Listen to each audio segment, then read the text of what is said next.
Cada fin de semana, mi hija y su familia invadían mi casa como si fuera de ellos. Un día me desperté y ya no reconocía mi propio hogar. Hoy, voy a contarte algo que nunca pensé que contaría.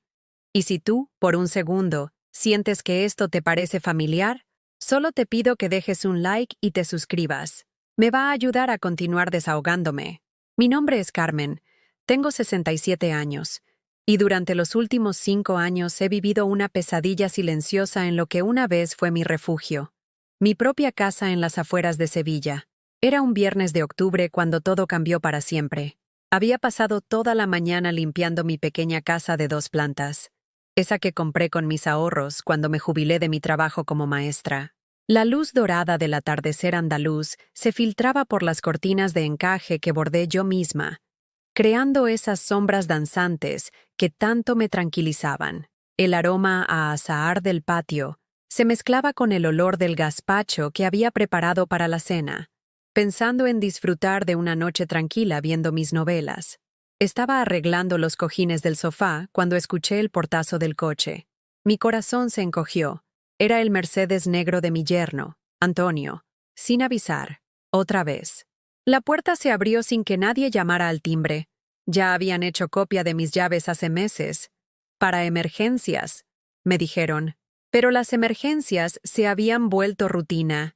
¡Abuela Carmen!, gritaron mis nietos, Pablo de 8 años y Sofía de 6, corriendo por mi sala como torbellinos, con los zapatos llenos de barro del parque, dejando huellas en mi alfombra persa que había cuidado durante décadas.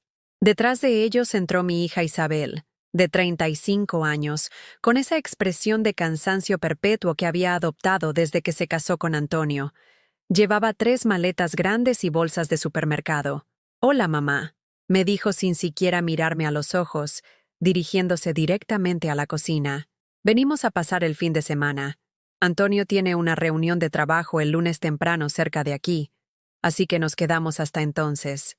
Antonio apareció cargando más equipaje, con esa sonrisa falsa que me ponía los nervios de punta.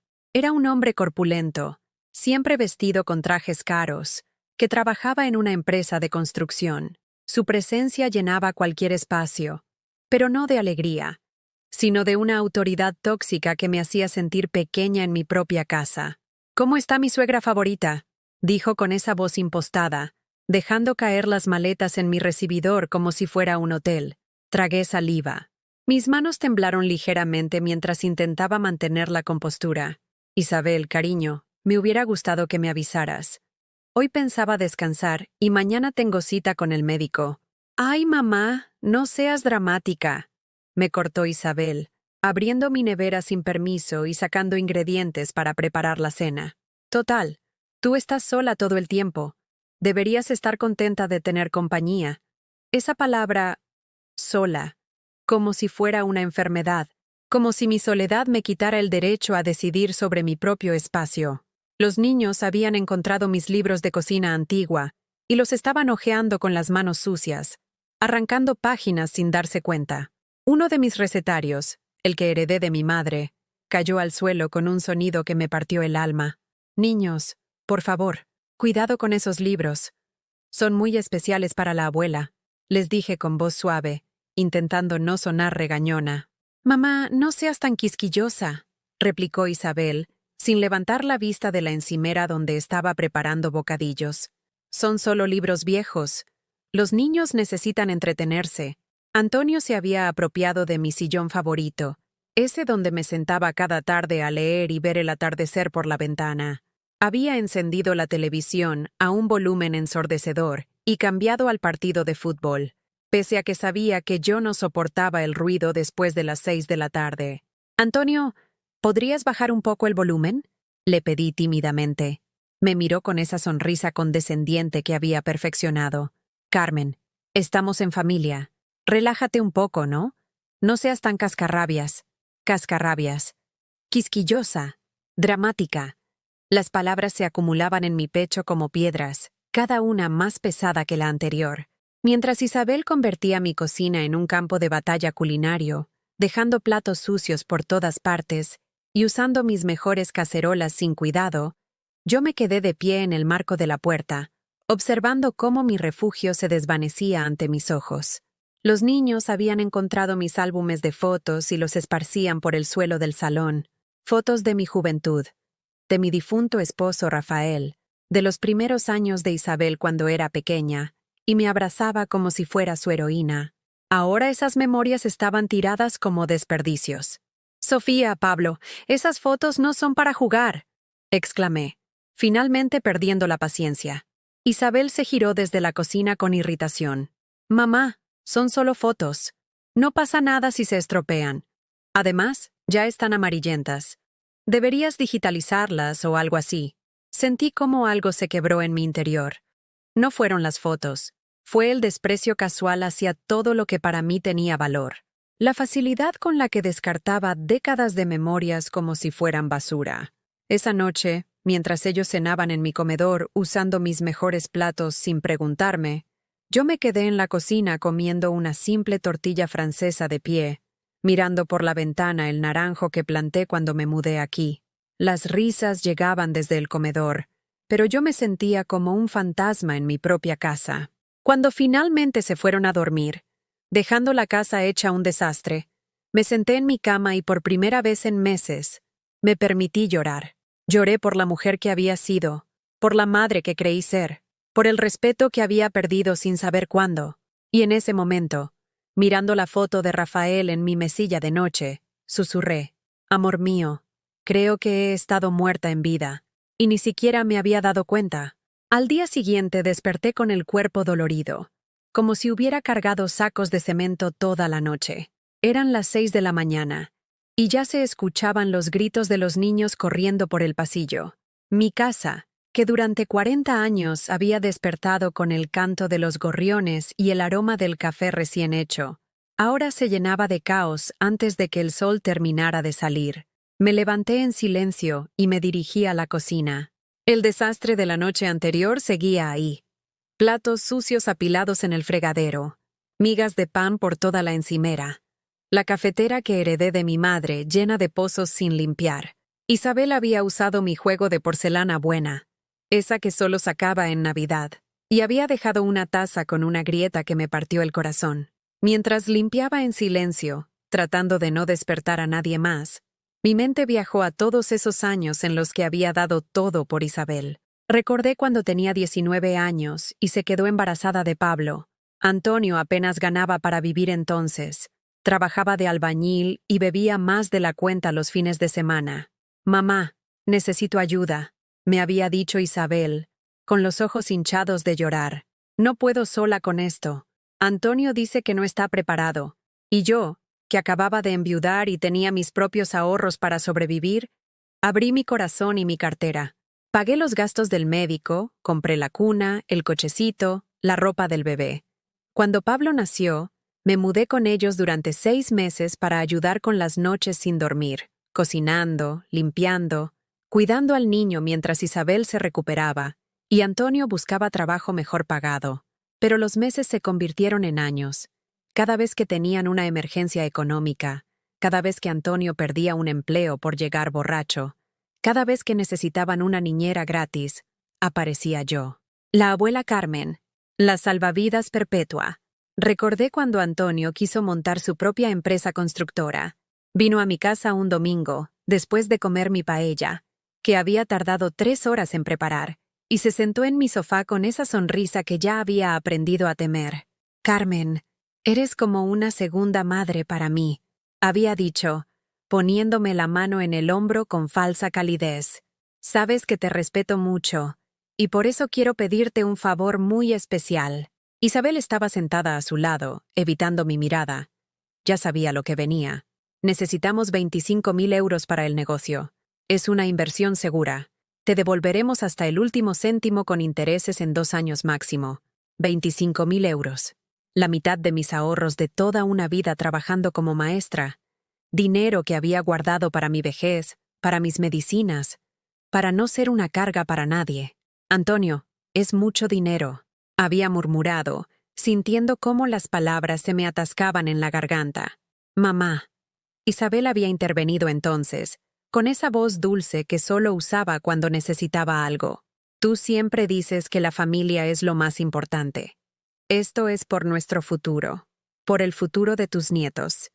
Y yo, como siempre, había cedido. Firmé los papeles, retiré mi dinero del banco, se lo entregué con las manos temblorosas y una sonrisa forzada.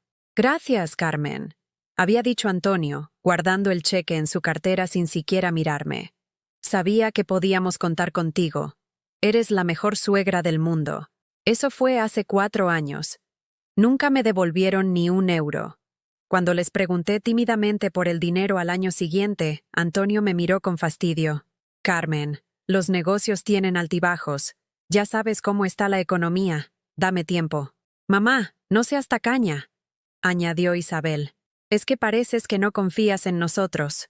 Tacaña, por pedirles que me devolvieran mi propio dinero. Ahora, limpiando los platos que habían ensuciado en mi cocina sin permiso, recordé también todos los fines de semana como este. Cada viernes aparecían sin avisar. Cada domingo se iban dejando mi casa destrozada y mis nervios hechos pedazos. Yo compraba la comida, cocinaba, limpiaba, lavaba su ropa sucia, literalmente, y cuidaba de los niños mientras ellos salían a tomar algo con amigos. «Es que contigo los niños están más seguros, mamá», decía Isabel. «A su edad necesitas sentirte útil, ¿no? Útil. Como si fuera un electrodoméstico viejo que todavía servía para algo». El sonido de pasos bajando las escaleras me sacó de mis pensamientos. Era Antonio, en camiseta y calzoncillos, rascándose la barriga con descaro. «Buenos días, Carmen. ¿Ya está el café? Tengo una resaca de muerte». No esperó mi respuesta. Se dirigió directo a mi cafetera, sirvió la taza más grande que encontró y se sentó en mi mesa como si fuera el rey de la casa. Abrió mi periódico, el que me habían entregado en mi puerta, y empezó a leer sin siquiera darme los buenos días. «Antonio», le dije suavemente, «¿podrías al menos preguntarme si me molesta que uses mis cosas?» Me miró por encima del periódico con una expresión de burla. «¿En serio, Carmen? Somos familia. No seas tan formal». Isabel apareció entonces, con el pelo alborotado y cara de mal humor. «Mamá, ¿no tienes nada más fuerte que este café? Necesito un cortado como los de la cafetería de abajo». «Isabel, tengo lo que tengo en casa. Si quieres un cortado específico...» «Ay, mamá, qué complicada eres», me interrumpió, abriendo mis armarios sin permiso, buscando algo que ni siquiera sabía qué era. En casa de la madre de Antonio siempre hay de todo. Ella sí sabe atender a la familia. La madre de Antonio. Esa mujer que vivía en un piso de lujo que yo había ayudado a pagar indirectamente con mi préstamo jamás devuelto, y que cada vez que me veía me miraba como si fuera una intrusa en la vida de su hijo. Los niños bajaron como una estampida, gritando que tenían hambre. Pablo abrió mi nevera y empezó a sacar cosas. El jamón ibérico que había comprado como capricho para toda la semana, el queso manchego que guardaba para ocasiones especiales, los yogures que había contado cuidadosamente para que me duraran. «Abuela, haz tortitas», gritó Sofía tirándome del camisón.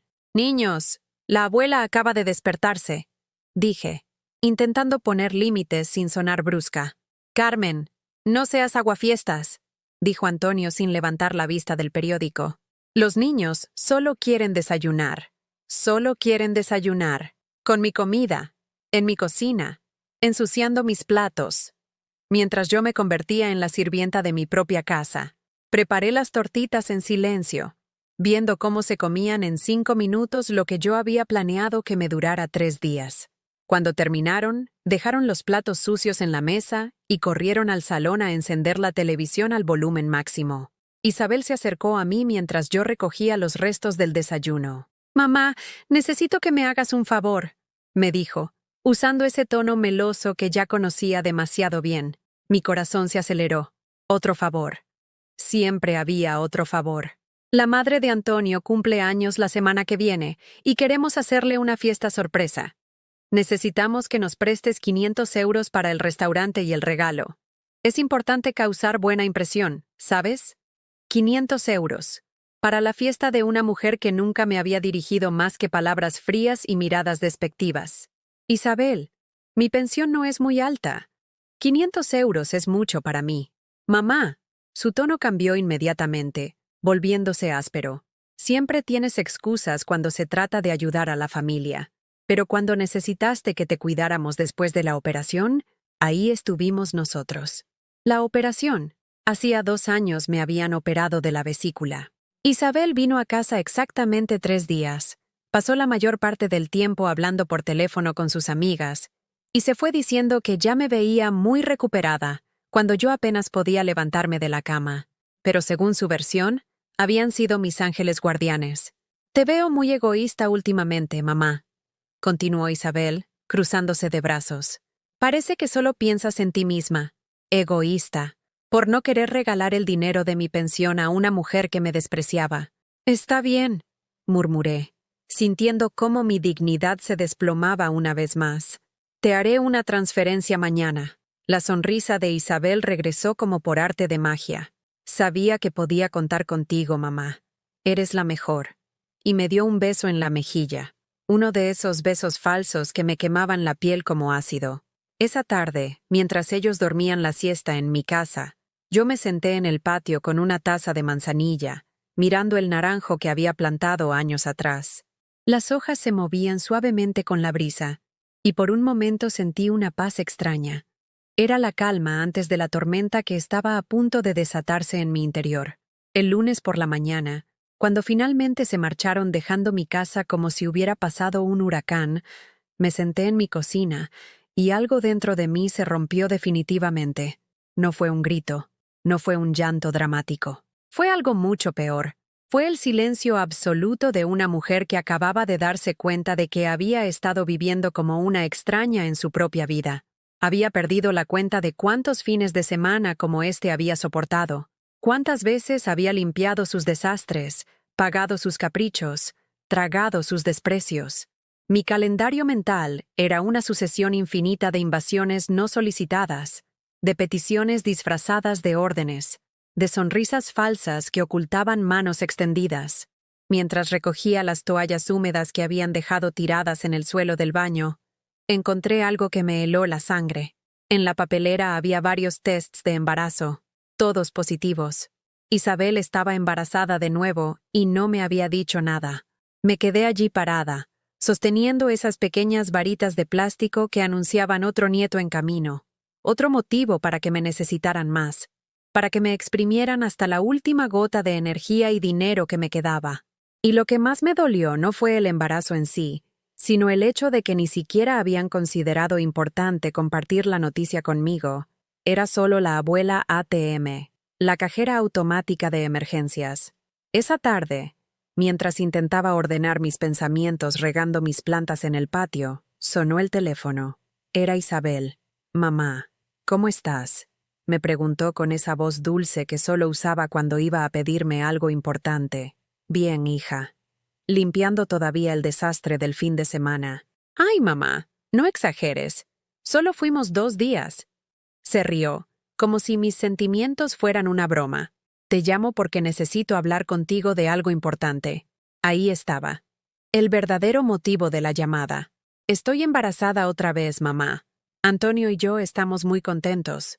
Fingí sorpresa, aunque las pruebas de embarazo en mi basura ya me lo habían contado todo. Qué noticia tan maravillosa, Isabel. ¿Cuándo? De 3 meses. Me interrumpió. No te dije antes porque quería estar segura. El caso es que necesitamos tu ayuda más que nunca. Por supuesto, necesitaban mi ayuda. Siempre era lo mismo. Con 3 niños ya no podemos seguir en el piso donde estamos. Es muy pequeño. Y Antonio ha encontrado una casa perfecta en una urbanización nueva, cerca de tu barrio. Mi corazón empezó a latir más rápido. Sabía exactamente hacia dónde iba esta conversación. El problema es la entrada, mamá. Necesitamos 40.000 euros para la hipoteca. El banco nos da el resto, pero sin esa entrada inicial, 40.000 euros. Prácticamente todos mis ahorros restantes. Isabel, es mucho dinero. Es todo lo que me queda después del préstamo que les hice para el negocio. Mamá, no seas dramática. No es todo tu dinero. Sé que tienes más guardado. Su voz se volvió más fría. Además, piénsalo como una inversión en el futuro de tus nietos. ¿No quieres que tus nietos tengan una casa decente? Chantaje emocional puro. el manual de manipulación que habían perfeccionado durante años. Isabel, necesito pensarlo. Es una decisión muy importante. ¿Pensarlo? Su tono se volvió agresivo. Mamá, somos tu familia, tu única familia. ¿En qué más vas a gastarte el dinero? ¿En qué, mamá? ¿Vas a llevártelo al cementerio? Esas palabras me atravesaron como cuchillos. La idea de mi muerte como algo útil para sus planes económicos. Mira, mamá, te voy a ser muy clara, continuó Isabel con una frialdad que no le conocía. Necesitamos esa casa. Los niños necesitan espacio para crecer. Y tú necesitas estar cerca de nosotros cuando seas mayor. Es beneficioso para todos. Cuando seas mayor, como si a los 67 años no fuera ya lo suficientemente mayor como para tomar mis propias decisiones. Si no nos ayudas con esto, mamá, no sé cómo vamos a poder seguir visitándote tanto. Con 3 niños y sin casa adecuada, será muy difícil encontrar tiempo para venir a verte. La amenaza velada flotó en el aire como humo tóxico. Si no les daba el dinero, me castigarían con la soledad. Mi mayor miedo convertido en arma contra mí. Colgué el teléfono sin dar una respuesta definitiva, pero Isabel ya sabía que había ganado. Siempre ganaba. Esa noche no pude dormir. Me levanté varias veces a beber agua, a caminar por la casa vacía, a mirar por la ventana el cielo estrellado que una vez me había dado paz, y ahora solo me recordaba lo pequeña e insignificante que me había vuelto. A las 3 de la madrugada, sentada en mi cocina con una manzanilla que se enfriaba en mis manos, tomé una decisión que cambiaría todo. Abrí mi portátil viejo y entré en la página web del banco. Quería ver exactamente cuánto dinero me quedaba después de todos estos años de ayudas familiares. Los números en pantalla me golpearon como una bofetada. 42.000 euros. Eso era todo lo que quedaba de una vida entera de trabajo, ahorro y sacrificio. Si les daba los 40.000 que pedían, me quedarían 2.000 euros. 2.000 euros para vivir el resto de mi vida. Pero no era solo el dinero. Era la cuenta de todo lo que había perdido por mantener contenta a una familia que me veía como un recurso renovable. Mi dignidad, mi paz, mi autoridad sobre mi propia vida, mi derecho a decir no sin ser castigada con el desamor y la distancia. Al día siguiente, martes, sucedió algo que terminó de abrirme los ojos. Estaba en el supermercado comprando lo básico para la semana cuando me encontré con Remedios, mi antigua compañera de trabajo. No nos habíamos visto en meses. Carmen, qué alegría verte. Me abrazó con cariño genuino. Tenía ganas de llamarte. ¿Cómo estás? ¿Cómo va la jubilación? Bien, Remedios. Ya sabes, tranquila en casa. ¡Ay, qué mentirosa! Se rió. Me han contado que tienes la casa llena de nietos cada fin de semana. ¿Qué suerte tienes de tener una familia tan unida? Suerte, si ella supiera. ¿Y tú qué tal? Le pregunté, desviando el tema. Pues mira, estoy feliz. Sabes que mi Juan vive en Barcelona con su mujer y los niños. Vienen a verme una vez al mes, me llaman cada semana, pero respetan mi espacio. El sábado me voy con las chicas del club de lectura a pasar el fin de semana en Granada. Imagínate, a los 68 años descubriendo el mundo, la envidiaba. Envidiaba su libertad, su tranquilidad, la forma en que hablaba de su hijo con cariño pero sin desesperación, sin esa necesidad tóxica de complacer a cualquier precio. Carmen, ¿estás bien? Te veo muy delgada, me dijo Remedios con preocupación genuina. Sí, solo un poco cansada. Cariño, cuídate. A nuestra edad la familia es importante, pero nosotras también somos importantes. No te olvides de eso. Sus palabras resonaron en mi cabeza durante todo el camino a casa. Nosotras también somos importantes. ¿Cuándo había dejado de ser importante para mí misma? Esa tarde, mientras preparaba una cena simple para una sola persona, sonó el timbre. Al abrir, me encontré con Pablo y Sofía, mis nietos, acompañados por Antonio. «Hola, abuela Carmen», dijeron los niños, pero sin su alegría habitual. «Carmen, venimos porque Isabel está muy disgustada contigo», dijo Antonio sin siquiera saludarme. «Los niños querían verte antes de que tomemos una decisión definitiva sobre nuestro futuro». Usaba a mis propios nietos como armas emocionales. ¿Qué decisión? Pregunté, aunque ya lo sabía.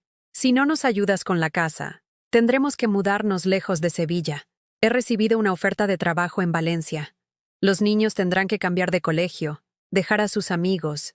Y a ti, Pablo, que tenía 8 años pero la sensibilidad de un adulto, me miró con esos ojos grandes que me partían el alma. Abuela, ¿es verdad que no quieres ayudar a papá y mamá? ¿Por eso nos vamos a ir lejos? Sentí que me ahogaba. Habían convertido a mis propios nietos en instrumentos de chantaje. Habían envenenado su inocencia con mentiras sobre mi supuesto egoísmo. Pablo, cariño, las decisiones de los mayores son complicadas. Carmen, me interrumpió Antonio con dureza, es muy simple. O eres parte de esta familia o no lo eres. Si no lo eres, no tiene sentido que sigamos viniendo por aquí cada fin de semana, molestándote, molestándome, como si los destrozos, los gastos, el agotamiento, fueran imaginaciones mías. Después de que se fueron, me quedé sentada en mi salón durante horas, mirando las marcas en la alfombra donde habían estado sentados. Por primera vez en años, mi casa estaba en silencio completo, y en ese silencio, escuché algo que llevaba tiempo callado, mi propia voz interior. Una voz que me decía que esto no era amor, era explotación disfrazada de cariño familiar. Una voz que me recordaba que yo también tenía derecho a ser respetada, a que me pidieran las cosas por favor, a decir no sin ser castigada. Una voz que susurraba una pregunta que me aterrorizaba. ¿Qué pasaría si simplemente dijera no? Esa noche, por primera vez en años, dormí profundamente, porque había tomado una decisión que ni siquiera sabía que era capaz de tomar. Iba a descubrir quién era Carmen más allá de ser la madre, la abuela, la financiera de emergencia. Iba a recuperar mi vida, costara lo que costara. El miércoles por la mañana desperté con una sensación extraña en el pecho. No era dolor, tampoco alivio. Era algo parecido a cuando era niña y me preparaba para saltar de lo alto del muro del patio del colegio. Miedo y valentía mezclados en partes iguales. Me preparé el desayuno despacio, disfrutando cada gesto. Mi café en mi taza favorita, la que tenía una pequeña desconchadura que Isabel siempre criticaba. Mi tostada con el aceite de oliva que compraba en la cooperativa del pueblo de mi infancia. Pequeños placeres que había empezado a negar cuando cada euro se convertía en una potencial demanda familiar. A las 10 sonó el teléfono. Isabel, como un reloj suizo de la manipulación. Mamá, he estado pensando toda la noche. Empezó con esa voz de víctima que tan bien dominaba. Creo que ayer Antonio fue un poco duro contigo. Ya sabes cómo se pone cuando está estresado por el trabajo. La disculpa que no era disculpa. La justificación que convertía al agresor en víctima. Isabel, necesitamos hablar seriamente, le dije, sorprendiéndome a mí misma por la firmeza de mi voz. Claro, mamá, por eso te llamo. Mira, he hablado con Antonio y hemos pensado que podríamos reducir la cantidad. En lugar de 40.000, ¿qué te parece 35.000? Es un sacrificio grande para nosotros, pero queremos que te sientas cómoda. 35.000 euros. Como si 5.000 euros menos fuera una concesión magnánima. Como si mi comodidad fuera negociable en incrementos de 5.000. No se trata del dinero, Isabel. ¿Ah, no? Su voz cambió inmediatamente. Entonces, ¿de qué se trata, mamá? Respiré profundamente. Era ahora o nunca. Se trata de respeto. Se trata de que llevo 5 años sintiendo que soy un cajero automático con patas. Se trata de que vengáis a mi casa sin avisar, la destrocéis, gastéis mi comida, uséis mis cosas, y encima me hagáis sentir culpable por pediros un poco de consideración. El silencio al otro lado del teléfono fue ensordecedor. ¿Mamá? ¿De qué hablas? Su voz sonaba genuinamente confundida, como si realmente no entendiera. Nosotros te queremos. Venimos a verte porque nos gusta pasar tiempo contigo. ¿En serio? ¿Os gusta pasar tiempo conmigo? La rabia que había estado conteniendo durante años empezó a filtrarse en mi voz. Entonces, ¿por qué cada visita incluye una petición de dinero? ¿Por qué cada conversación termina con vosotros explicándome lo que necesitáis de mí? Mamá, estás siendo injusta. Las familias se ayudan unas a otras. Es normal. Lo normal sería que me preguntarais si puedo permitírmelo. Lo normal sería que me devolvierais el dinero que os he prestado. Lo normal sería que respetarais mi casa cuando venís. Isabel guardó silencio unos segundos. Cuando volvió a hablar, su voz tenía ese tono helado que había perfeccionado para las ocasiones especiales. No puedo creer lo que estoy escuchando, mamá. Suenas como una persona completamente diferente. ¿Quién te ha metido estas ideas en la cabeza? Ahí estaba. La invalidación clásica. Si yo protestaba, era porque alguien me había metido ideas raras. No podía ser que simplemente hubiera abierto los ojos. Nadie me ha metido nada, Isabel. He empezado a pensar por mí misma. Pues deberías pensar mejor. Su máscara de dulzura se cayó completamente. Porque tú sin nosotros no eres nada, mamá. ¿Qué vida tienes tú sin tus nietos? ¿Qué vas a hacer? ¿Sentarte sola a ver la televisión hasta que te mueras? Sus palabras me golpearon como puñaladas. Pero algo extraño pasó. En lugar de hundirme, me hicieron más fuerte. Prefiero estar sola y tener dignidad que acompañada y ser una esclava en mi propia casa. ¡Esclava!, gritó Isabel. Madre mía, mamá, estás completamente loca. Puede ser, le respondí con una calma que me sorprendió. Pero al menos ahora estoy loca con mis 42.000 euros intactos en el banco. Y colgué el teléfono. Mis manos temblaban, pero no de miedo. Temblaban de liberación. Había dicho lo que llevaba años callando. Había puesto límites que jamás pensé que podría poner. No tuve que esperar mucho para las represalias. A la hora sonó el timbre. Cuando abrí, me encontré con Antonio en la puerta, con una expresión que jamás le había visto. Furia pura. Carmen, ¿se puede saber qué coño le has dicho a mi mujer? Entró sin esperar invitación, llenando mi recibidor con su presencia agresiva. Antonio, por favor, no me hables así en mi casa. ¿Tu casa? Se rió con crueldad. Esta casa la pagamos entre todos. Con todo el dinero que te hemos dado para reformas, para muebles, para que estuvieras cómoda. Mentira tras mentira. Yo había pagado cada reforma, cada mueble, cada mejora de mi bolsillo. Pero él reescribía la historia sobre la marcha. Voy a ser muy claro contigo, Carmen. Se acercó a mí de una manera que me hizo retroceder. Isabel está embarazada, estresada, y tú con tus caprichitos de señora mayor la estás poniendo enferma. ¿Eso es lo que quieres? ¿Que tu hija pierda a su bebé por tus egoísmos? Ahí estaba el chantaje definitivo. Convertir mi legítima defensa propia en una amenaza para la vida de mi futuro nieto. Si algo le pasa a Isabel o al bebé por esta tontería tuya, Carmen, nunca te lo vamos a perdonar. Y los niños tampoco. Los niños. Siempre volvían a los niños cuando querían destruirme emocionalmente. Antonio, vete de mi casa, le dije, aunque mi voz sonó más pequeña de lo que habría querido. Me voy, dijo dirigiéndose a la puerta. Pero piénsatelo bien, piénsalo muy bien, porque cuando nos vayamos a Valencia y los niños pregunten por qué la abuela no quiso ayudarles a tener una casa bonita, les vamos a decir la verdad, que la abuela prefirió su dinero antes que su familia. Se fue dando un portazo que hizo temblar los cristales de mis ventanas. Me quedé temblando en mi recibidor, no de miedo, sino de rabia. Una rabia limpia y poderosa que me llenaba de una energía que no sentía en años. Esa tarde, mientras intentaba procesar lo que había pasado, llegó la tercera embestida. Esta vez fueron directamente los niños.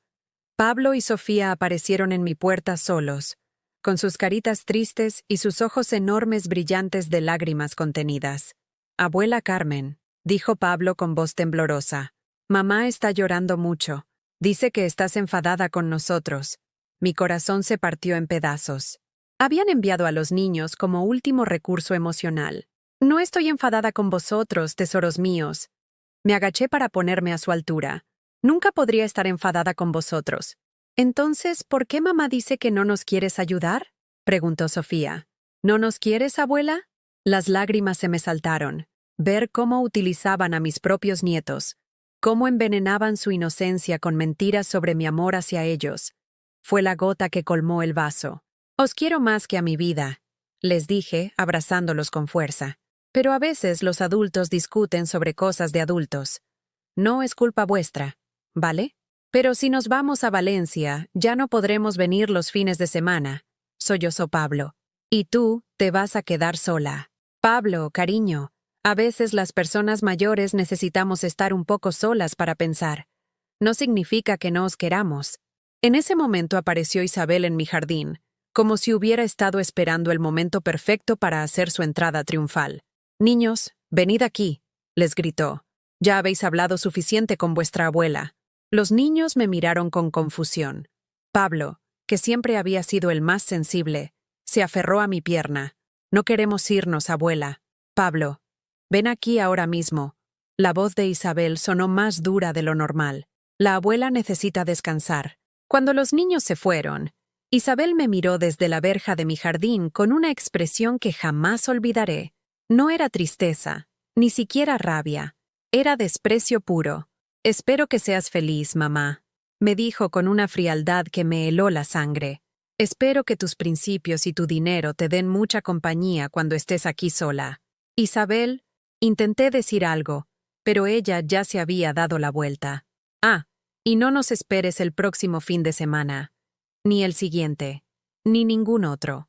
Esa noche, sentada en mi cocina con una sopa que se enfriaba sin que yo la tocara, me di cuenta de que había cruzado un río. No había vuelta atrás. Por primera vez en años, mi casa estaba verdaderamente silenciosa.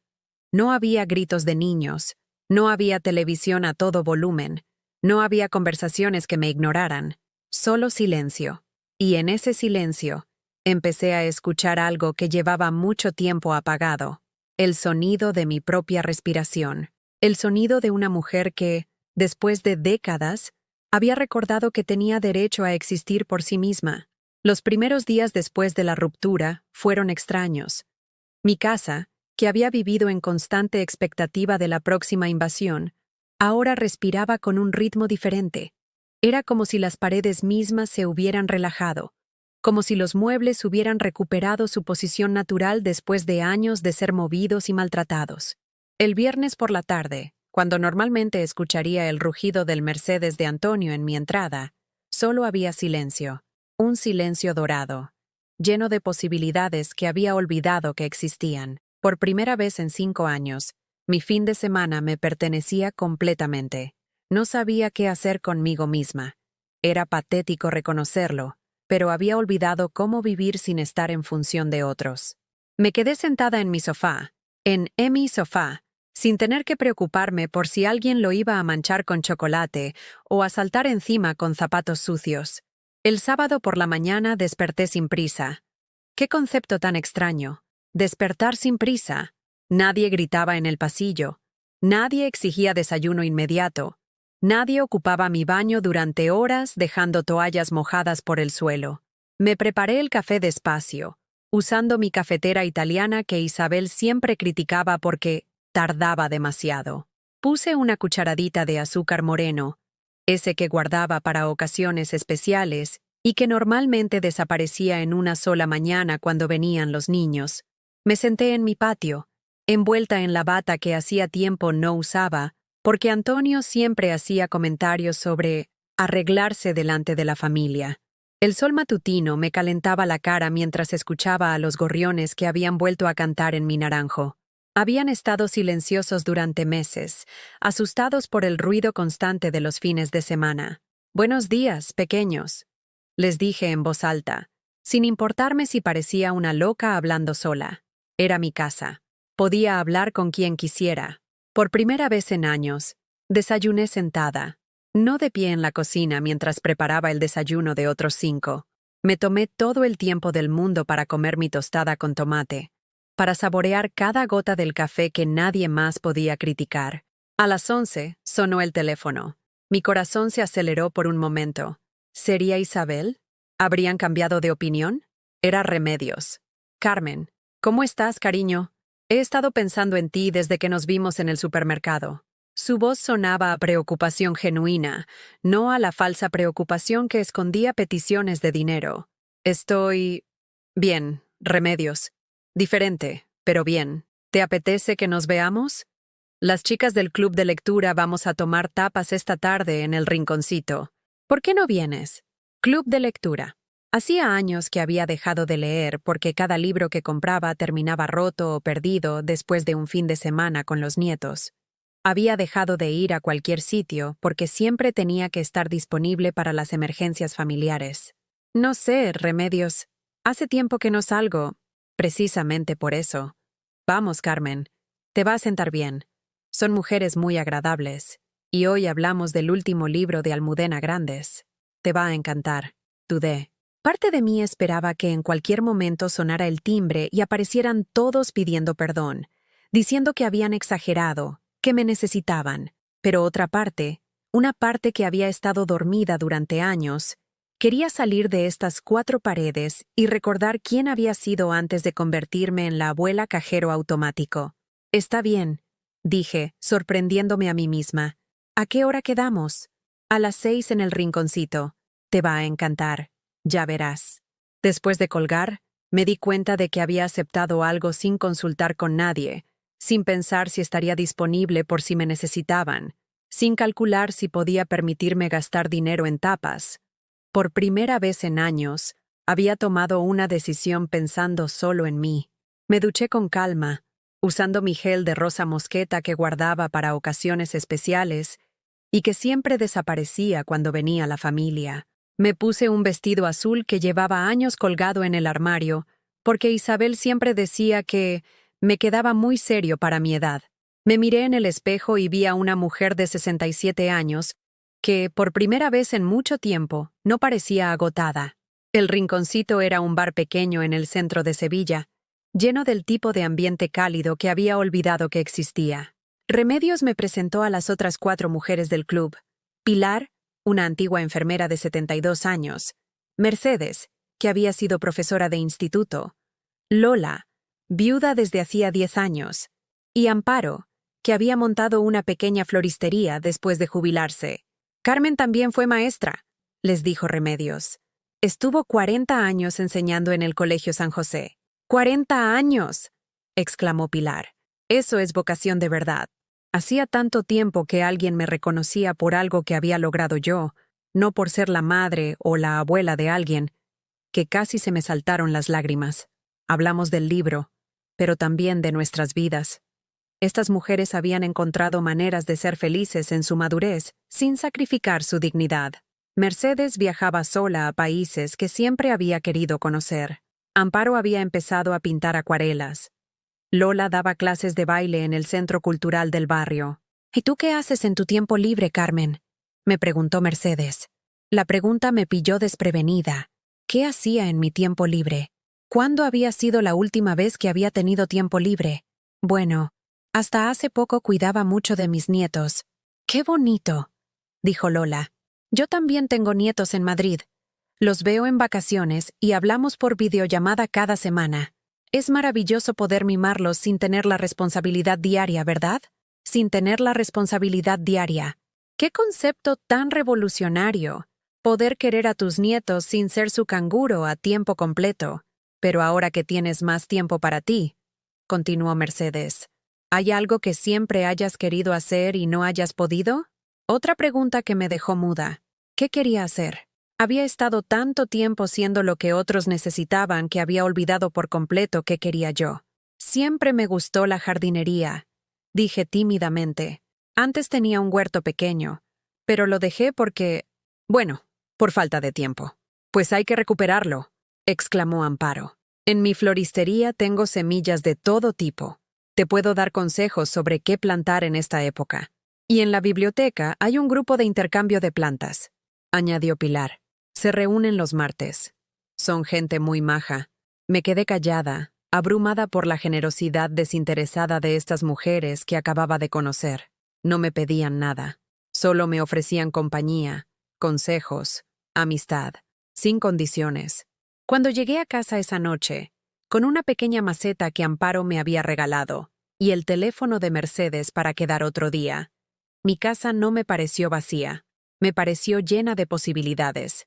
El domingo por la mañana, por primera vez en 5 años, no tuve que limpiar destrozos ajenos.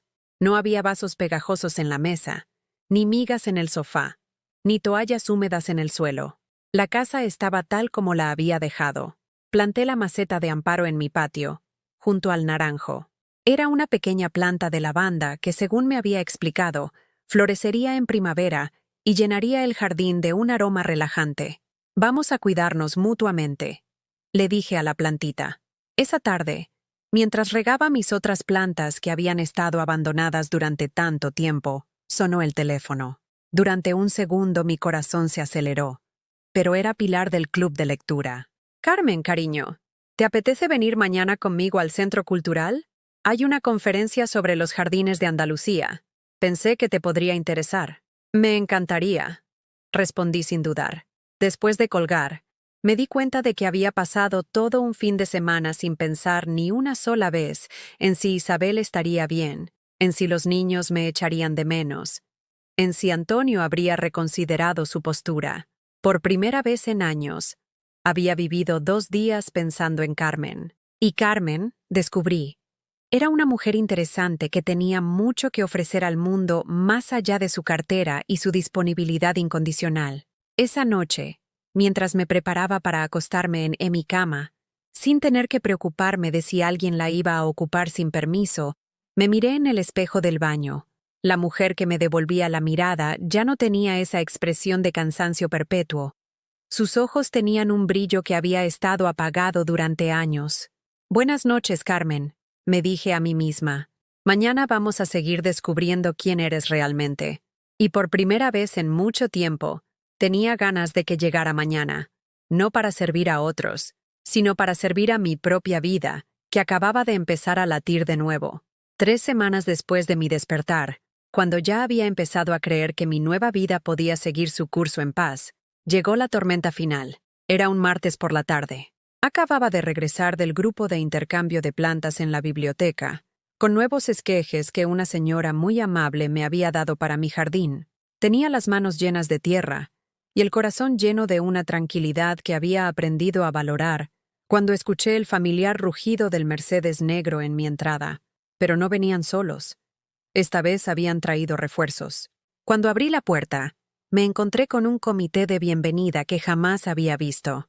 Isabel con los ojos hinchados y la barriga ya visible del embarazo. Antonio con su expresión más seria, los niños con caras de funeral. Y detrás de todos, como una aparición vengativa, estaba Dolores, la madre de Antonio. Dolores era una mujer de 74 años que había perfeccionado el arte de la manipulación emocional hasta convertirlo en una ciencia exacta. Siempre vestía de negro, como si estuviera eternamente de luto por alguna tragedia que el mundo le había infligido.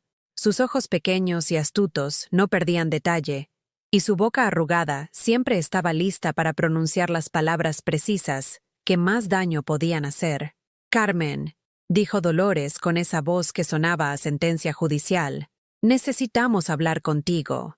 Es hora de que esta ridiculez termine. Hola, Dolores».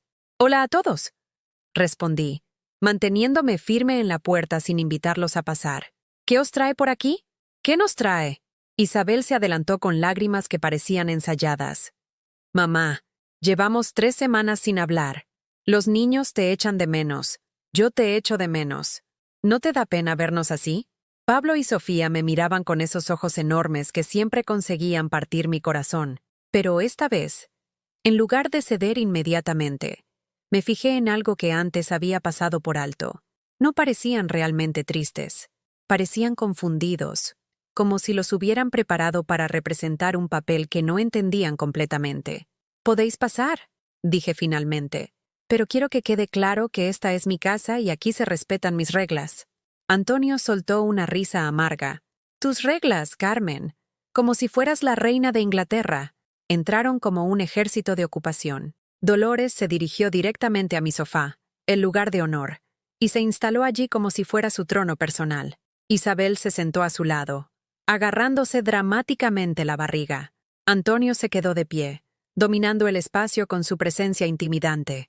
Los niños se sentaron en el suelo, en silencio, mirando alternativamente a los adultos y a mí. «A ver, Carmen», empezó Dolores con el tono de quien va a poner orden en un manicomio. «Mi hijo me ha contado lo que está pasando aquí, y francamente, estoy muy decepcionada contigo». «¿Decepcionada?», pregunté. manteniendo la calma aunque sentía la familiar opresión en el pecho. Una mujer de tu edad, comportándose como una niña caprichosa, negándole ayuda a su propia hija embarazada. ¿Te parece cristiano? Ahí estaba, el primer golpe emocional, la religión como arma de manipulación. Isabel no me ha pedido ayuda, Dolores.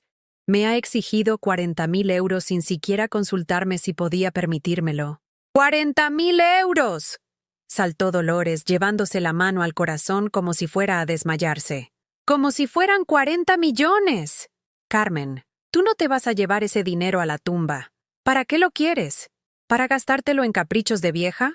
Caprichos de vieja. Como si tener dignidad en mis últimos años fuera un capricho.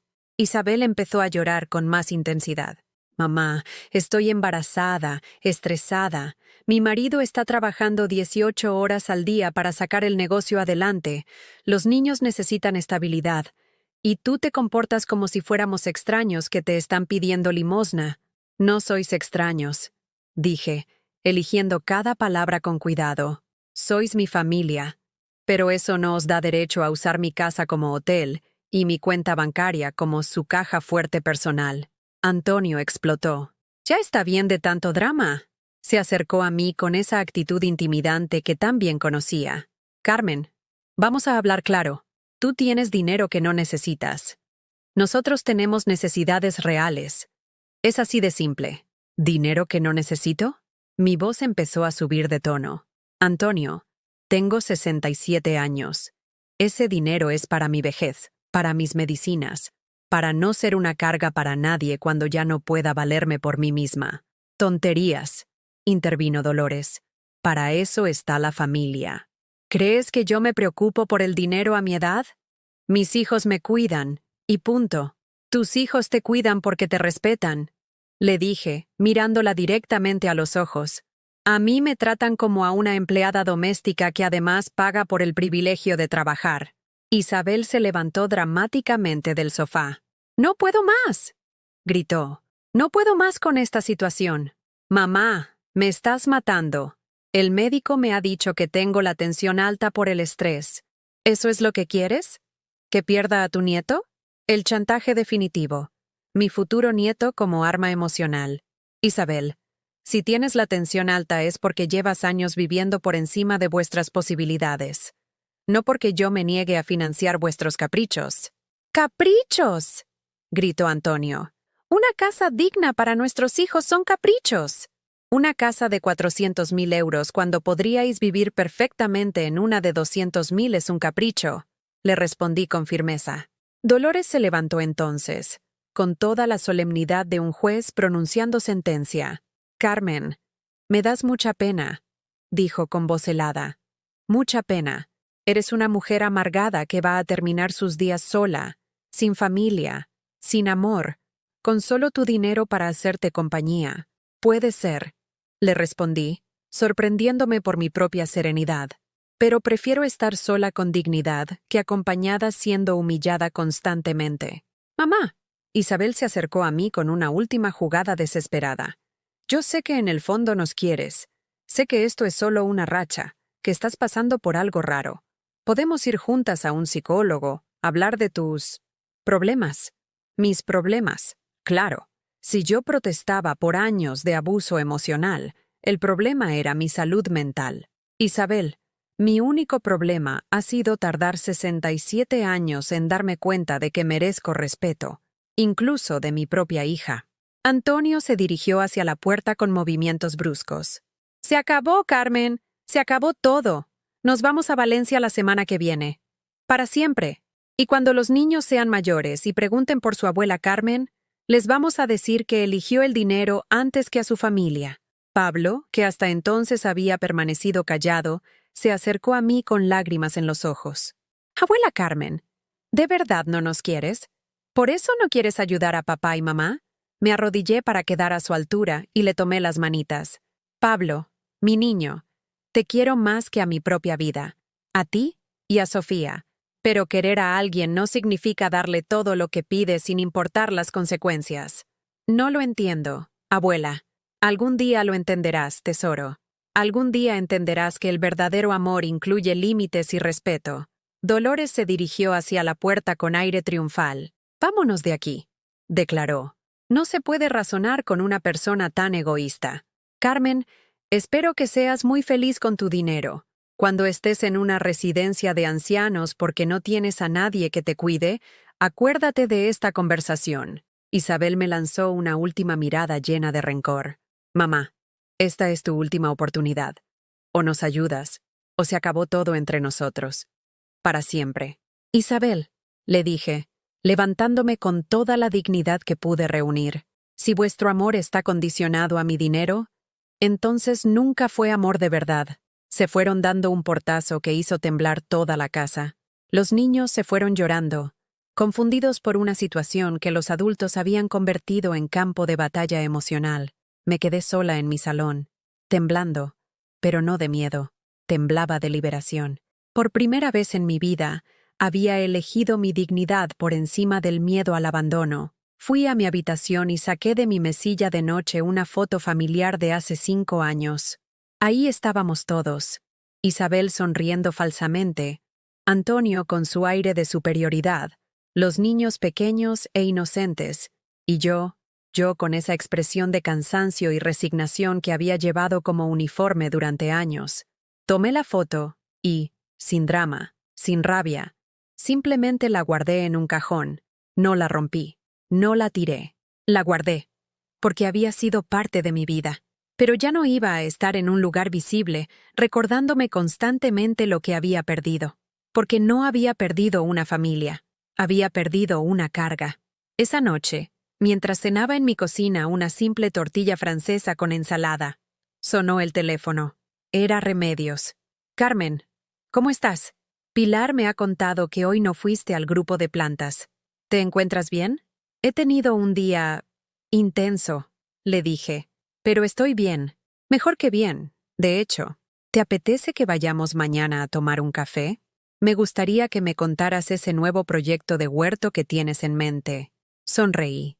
Alguien se interesaba por mis proyectos, por mis ideas, por lo que yo quería hacer, no por lo que podía darle. Me encantaría, Remedios. Me encantaría. Cuando colgué, me di cuenta de que por primera vez en décadas, tenía amigas que me querían por quien era, no por lo que podía hacer por ellas. Era un buen intercambio. 2 meses después del enfrentamiento final, mi vida había cambiado de maneras que jamás habría imaginado. Era como si hubiera estado viviendo en blanco y negro durante años, y de repente alguien hubiera encendido el color. La primera gran decisión que tomé fue algo que llevaba posponiendo desde mi jubilación: viajar. No viajes familiares donde tenía que organizar todo para otros, sino un viaje solo para mí, elegido por mí, pagado con mi dinero sin tener que pedirle permiso a nadie. Mercedes del Club de Lectura me había hablado de un tour organizado para mujeres maduras por los pueblos blancos de la Sierra de Cádiz. 8 días de libertad total, conociendo lugares que siempre había querido ver, pero que nunca había podido visitar, porque había gastos más importantes, o porque los niños se aburrirían. «Carmen, tienes que hacerlo», me había dicho Mercedes mientras tomábamos café en nuestra terraza favorita. A nuestra edad, cada día que posponemos algo que queremos hacer, es un día que no vamos a recuperar. Y tenía razón. Me apunté sin dudarlo. La mañana que me recogió el autobús para el viaje, me miré en el espejo del recibidor antes de salir. La mujer que me devolvía la mirada tenía el pelo recién cortado y teñido en la peluquería. Llevaba una chaqueta nueva de color verde esmeralda que me había comprado solo porque me gustaba, y sus ojos brillaban con una excitación que no sentía en décadas. Durante esos 8 días, descubrí partes de mí misma que creía perdidas para siempre. En Ronda, mientras paseaba por el famoso puente, me di cuenta de que podía caminar durante horas sin cansarme cuando no tenía que cargar con el peso emocional de problemas ajenos. En Grazalema compartí risas genuinas con otras mujeres que, como yo, habían decidido que era hora de vivir para ellas mismas. «¿Tienes nietos?», me preguntó Rosa, una mujer de Madrid de mi edad, mientras cenábamos jamón ibérico bajo las estrellas de Sahara de la Sierra. «Sí, 2», respondí, sorprendiéndome por no sentir esa punzada de dolor que esperaba al hablar de Pablo y Sofía. «¿Y no te da pena estar aquí en lugar de con ellos?». Al principio pensé que sí. Le dije, siendo completamente honesta. Pero he descubierto que puedes querer a tus nietos sin sacrificar tu propia vida por ellos. De hecho, creo que es mejor así. Cuando los vuelva a ver, si los vuelvo a ver, seré una abuela más interesante, con más cosas que contarles. Rosa asintió con complicidad. Mi hija me decía lo mismo que seguramente te decían a ti, que para qué quería viajar a mi edad, que era un gasto innecesario, que mejor guardara el dinero por si pasaba algo. Hasta que un día le dije, hija, si no vivo ahora, ¿cuándo voy a vivir? Cuando regresé de aquel viaje, mi casa me recibió diferente. Seguía siendo la misma casa, pero ya no era una prisión esperando la próxima invasión. Era mi refugio, mi espacio creativo, mi centro de operaciones para una vida que apenas estaba empezando a descubrir. El primer proyecto que emprendí fue transformar completamente mi patio trasero. Con parte del dinero que no había prestado para la casa de Isabel, contraté a un jardinero para que me ayudara a diseñar un pequeño huerto urbano. Planté tomates, pimientos, hierbas aromáticas y creé un rincón de lectura bajo una pérgola donde podía pasar horas con mis libros sin que nadie me interrumpiera. Señora Carmen, me dijo Miguel, el jardinero, esto va a quedar precioso. Se nota que tiene buen ojo para las plantas. Buen ojo para las plantas. Hacía años que nadie me reconocía una habilidad, un talento, algo en lo que fuera buena. El huerto se convirtió en mi terapia diaria. Cada mañana, antes del desayuno, salía en camisón a regar mis plantas y a hablar con ellas. Sí, hablaba con mis plantas, y no me importaba si los vecinos pensaban que estaba loca. Era mi casa, mi jardín, mi locura. Y por primera vez en años, mi locura no lastimaba a nadie. Una tarde, mientras podaba los rosales que había plantado en honor a mi difunto esposo Rafael, escuché voces conocidas al otro lado de la valla. Era mi vecina, María del Carmen, hablando con alguien que no pude identificar. Sí, es que Carmen está como nueva, decía María del Carmen. La veo todos los días en el jardín, siempre sonriendo, siempre ocupada. Dice que ha empezado clases de cerámica en el centro cultural. Era verdad. Me había apuntado a clases de cerámica porque siempre había querido trabajar con mis manos creando algo hermoso en lugar de solo limpiando los desastres de otros. Mis primeras piezas habían sido desastres, pero cada martes y jueves me sentaba en el torno y sentía que estaba construyendo algo más que vasijas. Estaba construyendo una versión de mí misma que no conocía. Y parece que tiene muchas amigas nuevas, continuaba María del Carmen. El otro día la vi salir con un grupo de señoras muy elegantes. Iban de excursión a no sé dónde. Sonreí mientras podaba mis rosales. Era cierto. Mi círculo social había crecido más en 3 meses que en los últimos 10 años. Además del club de lectura, había conocido gente en las clases de cerámica, en el grupo de senderismo para mayores que había descubierto en el centro cultural. Incluso en la cola del supermercado había entablado conversaciones que se habían convertido en cafés y luego en amistad, pero el cambio más profundo no era exterior, sino interior. Una mañana, mientras desayunaba en mi patio leyendo una novela que Mercedes me había prestado, me di cuenta de algo extraordinario. Llevaba semanas sin pensar en Isabel y su familia, como lo primero al despertar y lo último al acostarme. Durante años, mi mente había estado ocupada constantemente por sus problemas, sus necesidades, sus demandas. Incluso en mis momentos de aparente tranquilidad, siempre había una parte de mí esperando el próximo drama, la próxima emergencia económica, la próxima invasión de fin de semana.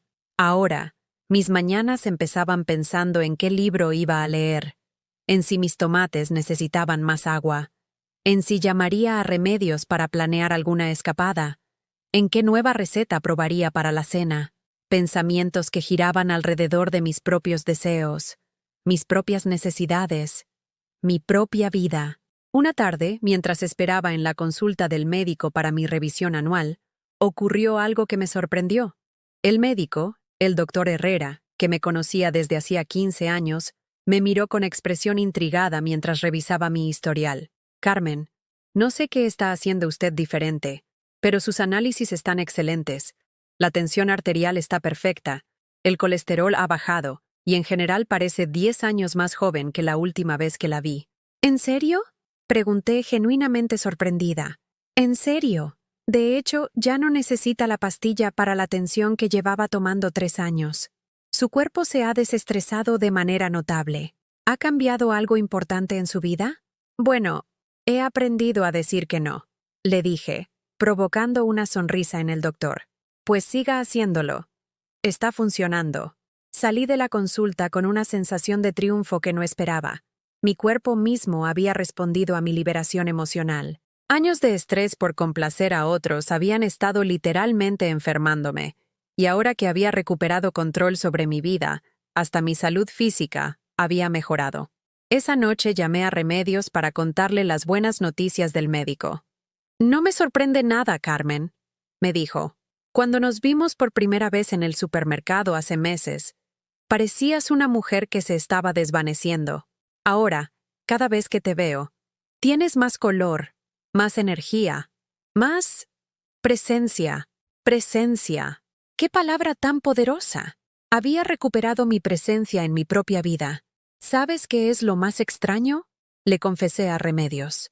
Pensé que iba a echar de menos el caos, el sentirme necesitada, pero no echo de menos nada de eso. Echo de menos a los niños, claro, pero no echo de menos ser tratada como una empleada doméstica que paga por el privilegio de trabajar. Es normal, Carmen. Confundimos mucho el amor verdadero con la necesidad tóxica. Te necesitaban, sí, pero no te valoraban. Ahora tienes gente que te valora sin necesitarte desesperadamente, y eso es mucho más sano. Una tarde de noviembre, mientras organizaba mi nueva biblioteca personal en el salón, había comprado una estantería preciosa y la había llenado de libros que realmente quería leer. Sonó el timbre de casa. Mi corazón dio un vuelco. Durante un segundo pensé que podría ser Isabel, que tal vez habían reconsiderado, que tal vez querían disculparse. Pero cuando abrí la puerta, no había nadie.